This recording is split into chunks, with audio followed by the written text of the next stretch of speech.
Someone's driving it.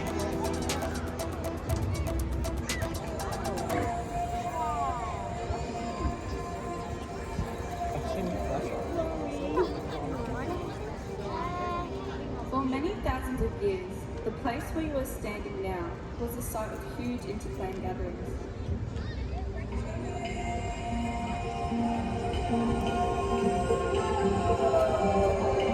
They came here to trade, to form alliances, for marriage, to settle disputes, and to feast on eels in spring. Smaller gatherings still happen today.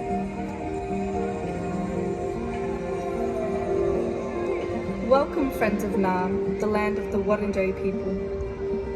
And now, let us hear the story of the creation of the Dulewurrung, the platypus.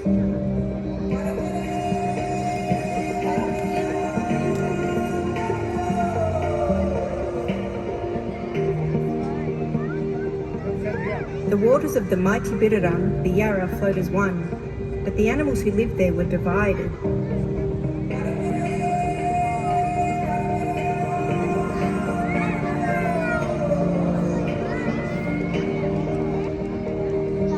At one end of the river lived the Dulum, the ducks, while at the other end lived the Bunya Dayung, the water rats.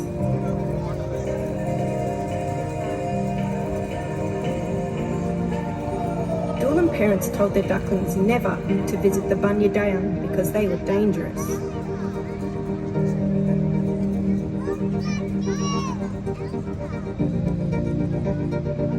And Bunya Dayung parents told their pups never to visit the Dulum for the same reason.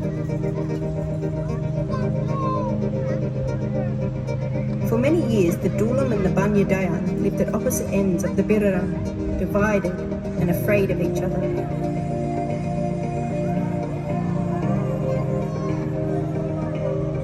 One day, a very special Dulum duckling was born. As she reached childhood, she began to ask questions like, if these Bunya Dayung are so dangerous, what must they look like?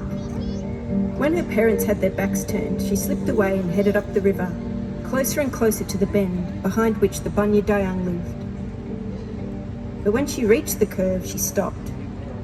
She was too afraid. She turned and paddled back to safety as fast as she could. The next day, her curiosity had only grown. She couldn't rest until she saw a water rat. Mustering all her courage, she crept back to the bend in the river, held her breath and paddled round into Bunya Dayung territory. Splash! She spun round. Behind her, a young Bunya Dayung popped his head out of the water. His whiskers just a paddle stroke away. Her heart leapt into her mouth.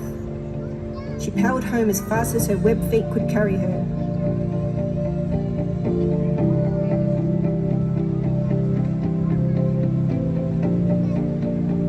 Several tides later, when her heart was beating at a normal pace again, she realised something. She couldn't get the water rat out of her mind. She began to ask herself questions. Was the Bunya Dayung really so monstrous looking, so dangerous, so evil? When she pictured him, all she could see was the kindness of his smile and the twinkle of his eye. Finally, she had to admit it, she yearned to see him again.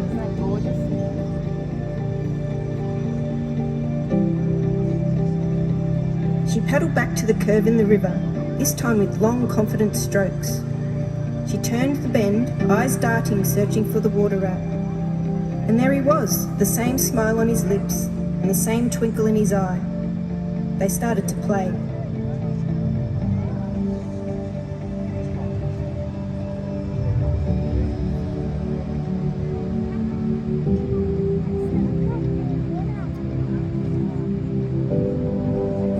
That night she did not return home, nor did she the next night or the night after that. Among the Doolam, the story was told of how a headstrong duckling had gone to the Bunya Dayang end of the river and died. The parents warned the young never to make the same mistake. And then one day the missing duck sailed back around the corner.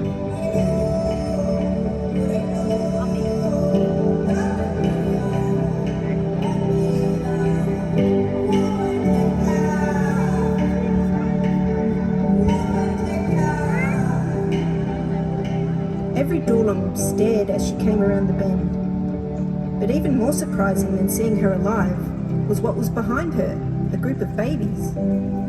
These babies were a strange mixture, something never seen before, something between a Doolam and a Bunya Dayang.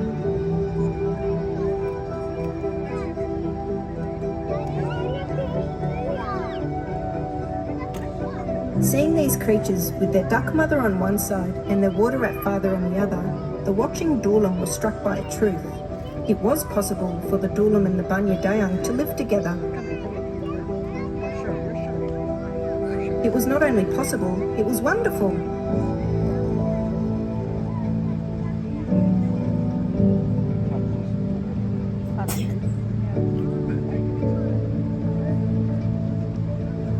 In celebration, the elders proclaimed a new name on the babies.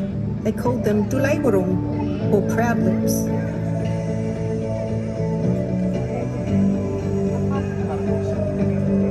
Many tides later, after the moon had risen over the Birrarung many thousands more times, men from distant lands arrived here.